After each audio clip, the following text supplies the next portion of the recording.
아멘. 안류 제자반 사역 중이신 담임 목사님 두고 계속해서 기도해 주시기 바랍니다. 오늘은 하나된 기도라는 제목으로 말씀을 나누겠습니다.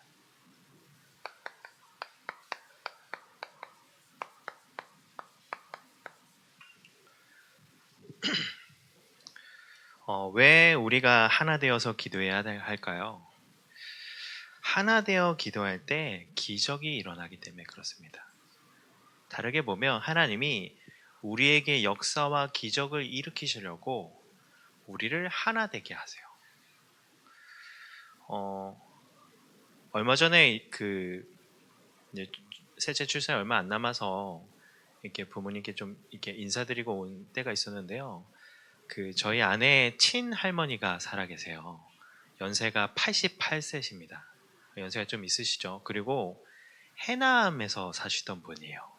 그러니까 바닷가 근처니까 뭐 우상이나 이런 게 좀 제사나 이런 걸 중요하게 여기신단 말이에요. 그러면 제사를 중요하게 여기신 분들의 한 가지 공통점이 뭐냐면 이 아들을 굉장히 중요하게 여기세요. 그래서 이번에도 이렇게 잠깐 인사드리러 가는데 이 밥이 이렇게 많지 않았나 봐요. 그랬더니 그래도 저희 아내가 만삭인데 저희 아내 보고 자기에게 조용히 부르대요. 그래, 너랑 나랑은 찬밥 먹고 저기 따뜻한 밥 주자고 그래 이렇게 하신대요. 근데 이제 저희가 이제 셋째도 딸이잖아요. 근데 뭐라고 하시는 줄 아세요? 아니 이제 21일이 예정일이면 이제 곧 나오지 않습니까? 그리고 요즘 이게 얼마나 기술이 발달돼 있어요. 근데 그 할머니가 의심하지 않고 뭐라고 하시냐면 나와봐야 안다는 거예요. 전혀 의심하지 않고 나와봐야 안 돼요. 그래서 그러니까 저희 이제 아버지가 그게 무슨 말이냐고 병원에서 다 봤는데 그런 기적은 우리에게 필요하지 않습니다. 그리고요 하나님은 그런 기적을 일으키진 않으세요. 근데 하나님이 교회에 일으키시는 역사와 기적은요 너무나 필요합니다. 그래서 이 시간에 우리 모든 성도가 마음이 하나 되어지고 함께 기도함으로 하나님이 일으키시는 기적과 또 역사를 체험하는 응답의 시간 되셨으면 좋겠습니다. 그래서 교회가 특히 교회는요 하나 돼서 기도하는 게 참 중요합니다. 이유는요 교회의 주인은 하나님이시기 때문에 그래요. 그러면 그거랑 무슨 상관일까요? 하나 된다는 거는 모든 성도가 내 생각, 내 주장을 하지 않을 때 하나 되어져요. 그러면 그때가 어느 때예요? 아무도 주장하지 않을 때 하나님이 주인 되실 때 아니에요. 그래서 교회는요 한마음 하나 되어서 기도할 때 하나님이 역사하십니다. 그러니까 그 말은 하나 되어 기도할 때 하나님이 주인 되시는 시간표이기 때문에 그때 하나님이 역사하신다는 걸 우리가 알 수가 있어요. 근데 그것을 누가 가장 싫어해요? 누가 가장 두려워해요? 사단은 너무나 두려워합니다. 이 시대가 흘러갈수록 모이기를 패하잖아요. 근데 사단의 더 세밀한 전략은요 모이지만 마음이 모이지 못하는 거예요. 교회로 오지만 마음을 가지고 교회로 오지 못하는 거예요. 교회를 막상 왔지만 다 내 마음만 가지고 있는 거예요. 마음이 모이지 않게 하는 게 사단의 가장 큰 전략 중에 하나입니다. 그러는 가운데 이제 교회가 하나 될 때 하나님이 역사하셨단 말이에요. 그러면 우리를 하나님이 그런 교회로 하나님이 부르시고 계속해서 응답을 해 나가고 계십니다. 그러면 하나님은 교회를 통해서 어떤 부분에요? 마태복음 9장 35절에 치유교육 전도라는 한 언약으로 우리를 부르셨어요. 이 언약을 성취함으로 우리를 통해서 우리가 살고 있는 지역, 현장, 또 경기남부 지역, 2, 3체가 5천 종족을 살리라고 우리를 부르셨습니다. 그래서 이번 한 주간 그러는 가운데 그 응답을 두고 우리가 한 주간 이제 끝까지 살려라라는 말씀을 가지고 우리가 인도를 받았잖아요. 끝까지 살리려면요 응답을 놓치지 말아야 됩니다. 그러면 어떤 사람이 계속해서 응답을 확인하면서 갈까요? 기도의 사람이 그 응답을 확인해요. 성경에도 예레미야 33장 3절에 너는 내게 부르짖으라 내가 내게 응답하겠고 내가 알지 못하는 크고 은밀한 일을 내게 보이리라 라고 하죠. 크고 은밀한 일을 보이신대요. 언제요? 기도할 때. 그러니까 우리는 생각을 많이 하면 안 됩니다. 우리는요, 생각을 기도로 연결해야 돼요. 근데 그 부분에 또 사단이 우리의 생각과 마음을 틈타요. 그러면 우리의 생각과 마음을 어떻게 지킬 수 있을까요? 빌립보서 4장 6절 7절에 아무것도 염려하지 말고 모든 일을 기도와 간구로 너희 구할 것을 감사함으로 하나님께 아뢰라 하죠. 그리하면 모든 지각에 뛰어난 하나님의 평강이 그리스도 예수 안에서 너희 마음과 생각을 지키시리라 라고요. 우리가 수련을 통해서 기도 24, 선교 24, 후대 24의 언약을 받았습니다. 그러면 선교 24, 후대 24에 있어서 가장 중요한 건 뭘까요? 내가 기도 24에 도전하는 거예요. 그래서 그 말씀이 계속해서 성취되는 우리 하반기의 여정일 겁니다. 자, 그래서 그 응답을 두고 우리가 할 거는요, 우리 과거를 살리는 겁니다.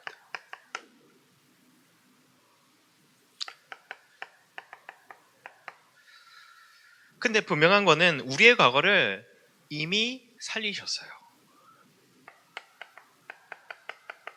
참 제사장 되신 그리스도께서 우리의 모든 죄를 십자가에서 피 흘리심으로 사하셨습니다. 그리고 우리를 붙잡고 있던 사단의 권세를 십자가에서 죽음으로 완전히 멸하셨어요. 아들이 오신 것은 마귀를 멸하라 하심이라. 그래서 사단이 아무리 용을 쓰고 때를 써도요, 하나님이 우리를 통해서 하시고자 하는 것은 막을 수 없어요. 우리가 할 거는 속지 않으면 됩니다. 자, 그러면서요, 십자가에서 죽으심으로 말미암아 하나님을 만날 수 없는 우리에게 하나님 만나는 길을 열어주신 거예요. 그러면 이미 과거를 살리셨는데 이 응답이 나의 응답이 되는 그 부분이 뭐예요? 감사하는 겁니다. 감사 앞에서는 불신앙이 무너져요. 문제가 와도 응답이 와도 늘 감사하는 게 우리에게 얼마나 중요한지 모릅니다. 그러면 모든 것에 감사하고 있으면요, 이 과거가 살고 그 응답으로 이제는 과거가 나에게 있어서 지우고 싶은 시간이 아니라 이 과거의 그 흐름과 배경이 계속해서 내게 영향을 주는데 그 영향이 이제는 끊겨지고 그런 문제 가운데 있는 사람에게 내가 그 복음을 증거하고 증인되는 여정이 되어지는 거예요.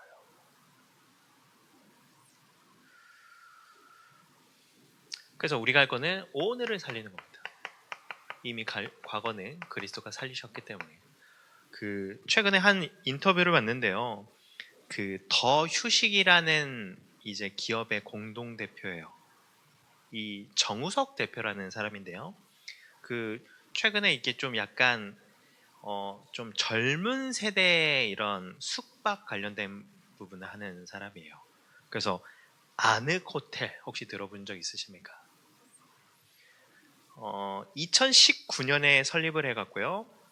이번 2025년 상반기 이 기업이 이렇게 개발한 호텔이 100개 이상이 된대요. 그리고 누적 운영 지점이 227개 이상이 된대요. 2024년 매출이 953억, 영업이익이 105억이래요. 근데 왜 이 부분을 말씀드리냐면 이 인터뷰를 들어보니까 이 사람은 뭐를 생각하냐면 모텔이 굉장히 낙후됐잖아요. 근데 그 모텔을 이 인테리어와 마케팅과 전략을 가지고 이 신식으로 바꿔주는 거예요. 그래서 이제 그거를 굉장히 활성화시키는 거예요. 제가 그거 보면서 이번 주 강단이 과거와 오늘이 나왔잖아요. 과거를 살리니까 오늘의 응답을 받는구나. 그런 걸 또 봤거든요. 그래서 이 오늘이라는 부분에 우리가 응답 누리는 게 참 중요한데요. 거기에 가장 중요한 포인트는요, 하나님이 내게 주신 복음과 언약으로 얼마만큼 내가 집중하느냐입니다. 문제에 집중하면 죽지만 복음과 언약에 집중하면요, 이 몸이 살 수밖에 없어요. 왜? 우리는 하나님의 형상으로 창조됐기 때문에 그렇습니다. 하나님이 주신 것에 집중하면요, 살아나요. 근데 반면에 몸에 질병이 오면요, 뭐가 무너지냐? 뇌가 무너집니다. 뇌가 무너지면요, 불안이 우리에게 찾아오고 영적으로 낙심이 찾아오게 되는 거예요.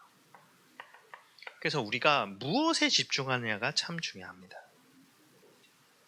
그래서 여기에 방해되는 사람 말을 좀 차단할 필요도 있고요. 또 이 방해되는 요소는 좀 제거할 필요도 있어요. 그 스트레스에 대해서 우리가 많이 얘기를 하잖아요. 이 스트레스의 어원은요, 팽팽하게 조인다는 의미로 라틴어 스트링게레에서 유래됐대요. 근데 이거를 이제 1936년에 오스트리아 출신의 캐나다 뇌분비학자 한스 셀리에가 이 스트레스에 대한 학설을 막 얘기하면서 이게 퍼져나갔단 말이에요. 이런 경험이 있으시죠? 갑작스러운 상황을 통해서 이 머릿속에 새하얘지거나 아니면 뭔가 모르게 이게 회로가 막 꼬인 듯한 그런 경험이 있잖아요. 그때가 언제냐면 이 뇌가 완전히 퇴화되는 순간에 그런 일이 일어난대요. 그리고 이 뇌가 중요한 이유는 이 심장에 가장 직결된 게 뇌라고 하네요. 근데 이 스트레스가 꼭 나쁜 것만은 아니랍니다.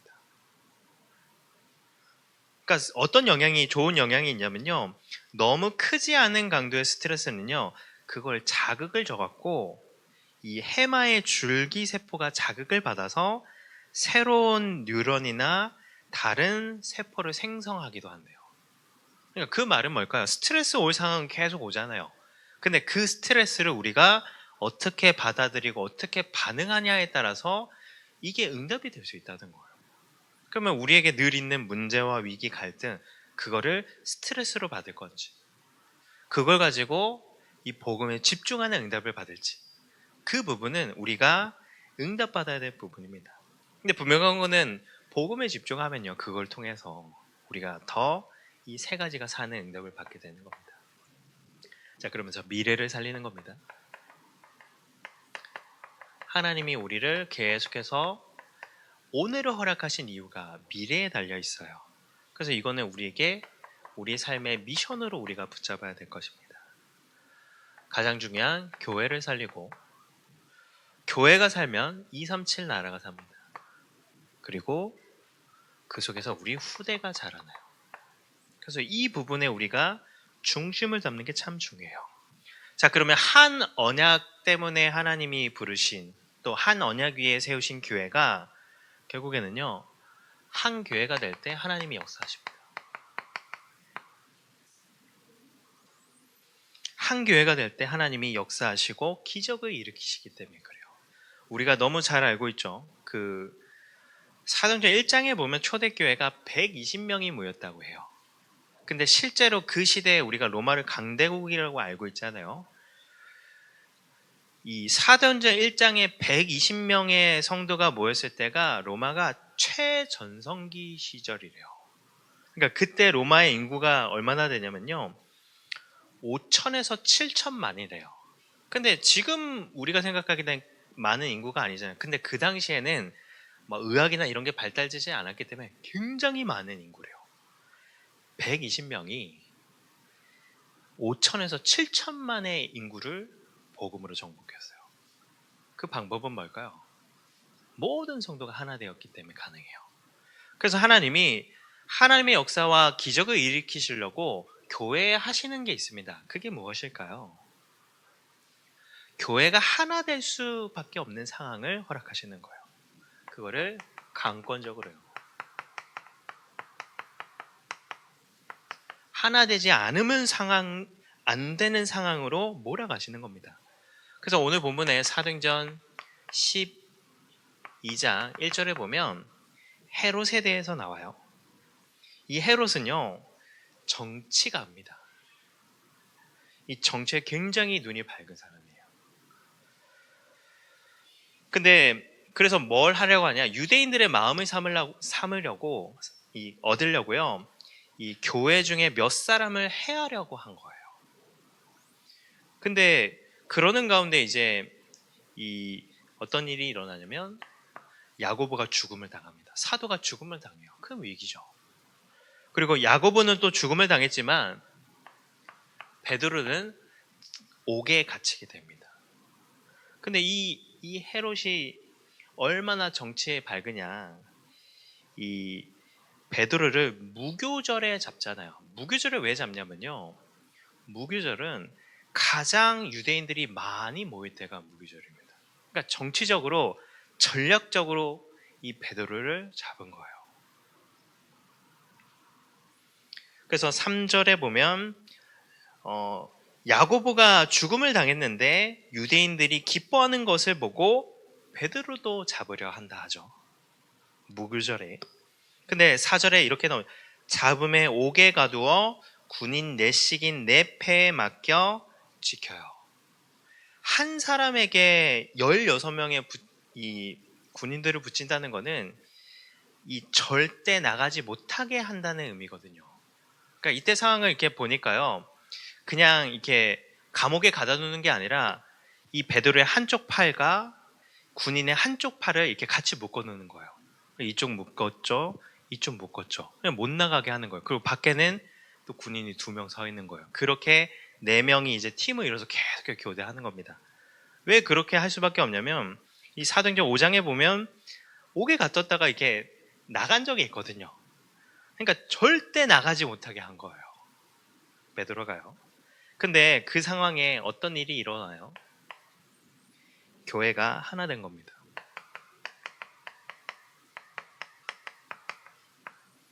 지도자를 잃었기 때문에 어떻게 방황할 수 있잖아요. 근데 교회가 하나 된 거예요.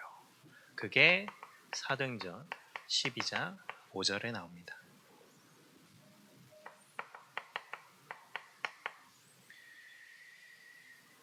베드로는 옥에 갇혔고 교회는 이라는 게 나와요. 일부 성도가 아니라 모든 성도가 하나 되는 것을 우리가 볼 수 있습니다. 그러면서 다른 거를 기도하지 않고 그를 위하여 기도했다고 하죠. 왜 이 성도들에게 있어서 문제와 현실이 없었을까요? 있었을 거란 말이에요. 근데 나를 위한 기도, 현실을 위한 기도, 해결을 위한 기도가 아니라 교회를 두고 이 교회 지도자를 두고 기도한 거예요. 그러면서 간절히 기도하더라.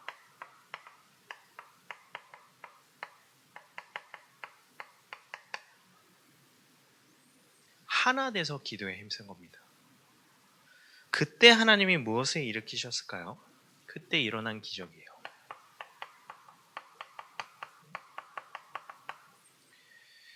사도행전 12장 6절에 보면 헤롯이 잡아내려고 하는 그 전날 밤에 이제 6월절에 잡으려고 했는데 6월절 전날입니다.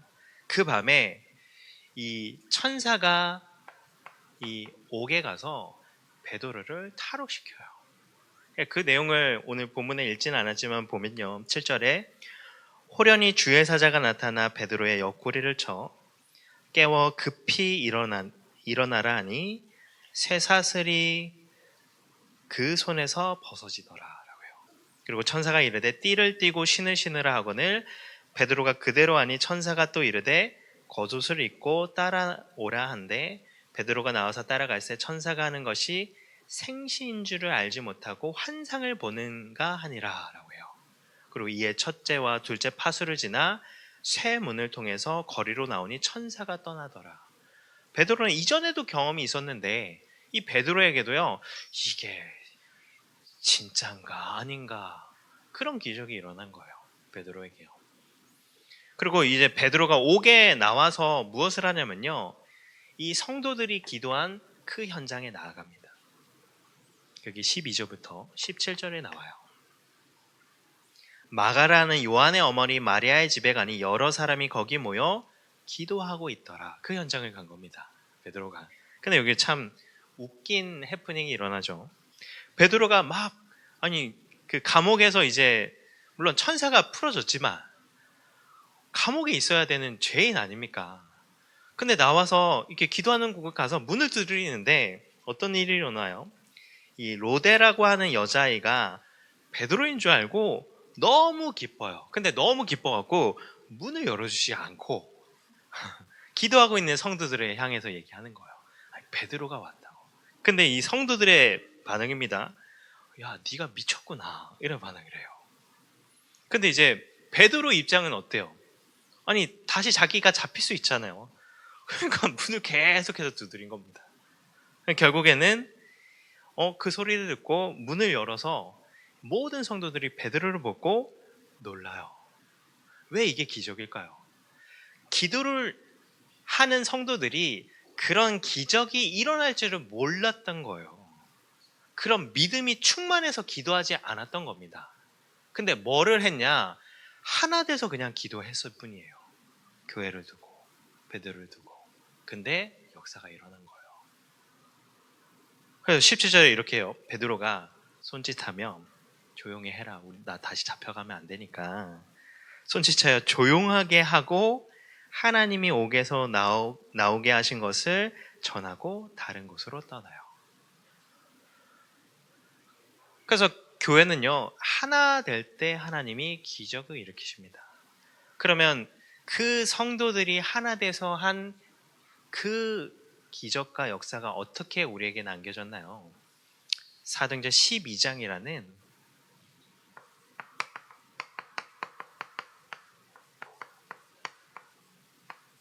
한 장의 기록으로 우리에게 남겨진 거예요.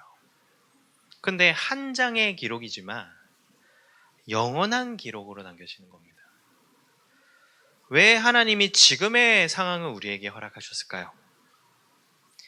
하나님이 교회의 주인이심을 모든 성도가 하나 됨으로 또 하나 돼서 기도함으로 그것을 체험케 하려고 하나님이 허락하신 겁니다. 그러면 우리가 할 건 무엇일까요? 우리의 입장, 우리의 현실, 우리의 환경이 아니라 하나님이 원하시는 것을 나의 마음으로 붙잡고 우리가 응답을 드리는 거예요. 그래서 하나님이 원하시는 것은 무엇일까요? 우리가 다른 것으로는 하나 될 수 없습니다. 성격도 다르고 입장도 다르기 때문에. 근데 하나님이 우리를 교회로 부르셨어요. 그래서 우리가 할 거는 교회로 하나 되는 겁니다. 이 단어가 계속 나왔습니다. 그 응답을 두고 모든 성도가 함께 예배로 힘을 모으고 현장에서는 구역, 또 지교회, 그리고 또 8월에 진행될 집중학교를 두고 같이 마음을 모으는 겁니다. 그때 하나님이 기적과 이적을 베푸시겠죠. 자, 그러면서요, 우리가 다른 게 아니라요, 우리 교회를 통해서 하나님이 하시고자 하는 237 나라를 살리는 겁니다. 그 증거가 목사님이 지금 가시는 여정을 보고 우리가 그 응답임을 우리가 확인할 수 있습니다. 237로 하나 되길 하나님께서 원하세요. 그래서 그 방법은 뭘까요? 모든 성도가 성교를 두고 작정하고 그리고 한 나라를 정하고 한 교회를 세우는데 도전하는 겁니다. 그때 하나님이 중요한 응답을 문을 여실 거니까요. 그리고 마지막으로 우리에게 가장 중요한 이유 중에 하나입니다. 후대로 우리가 하나 되는 겁니다. 그러면 그 방법은 무엇일까요? 모든 성도가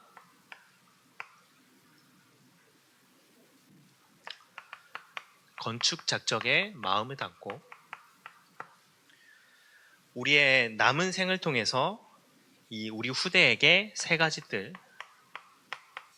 금토일 시대, 그리고 묵상 시대를 남겨주는 겁니다. 근데 분명한 거는 이거는 우리가 너무 잘 알고 있죠. 근데 알고 있는데 우리 마음이 당기는 거는 쉽지 않을 수 있습니다.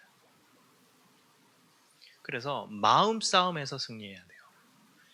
로마서 7장에 이런 말씀이 나오죠. 내 지체 속에 한 다른 법이 내 마음의 법과 싸워 내 지체 속에 있는 죄의 법으로 나를 사로잡는 것을 보는도다.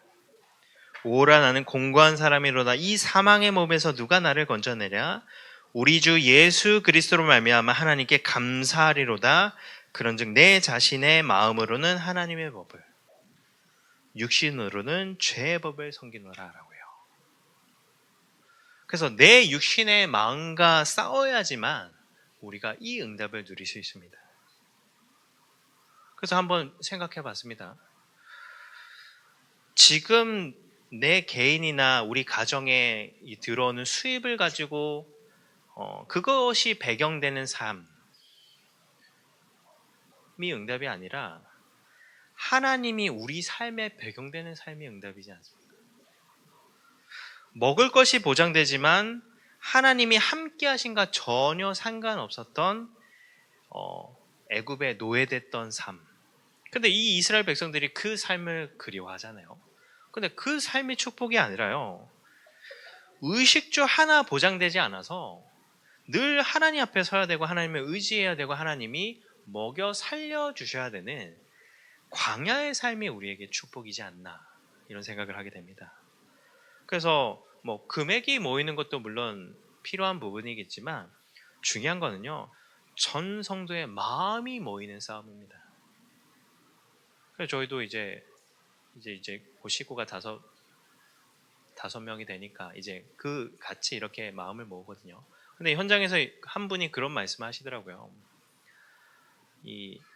많이 하고 싶은데 그런 상황이 못 되신대요. 근데 이분이 어떤 생각이 들었냐면, 내가 밥 한 끼를 덜 먹는다는 생각으로 이 부분에 내가 작정하고 응답을 드려야겠다, 그 얘기를 하시더라고요.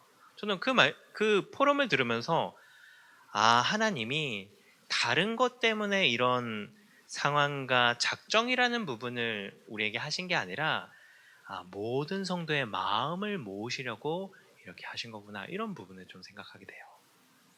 그래서 결국 선택은 뭐 내가 해야 되지만, 근데 분명한 거는 하나님이 우리가 한마음 한뜻이 돼서 기적과 역사를 이루시려고 이 상황을 허락하셨고 그 응답의 때를 기다리고 계신다는 겁니다. 그래서 오늘 밤에도 여기 계신 분들이 하나 되어 기도할 때 또 중요한 하나님의 응답과 역사가 이루어지는 시간일 좀 있습니다.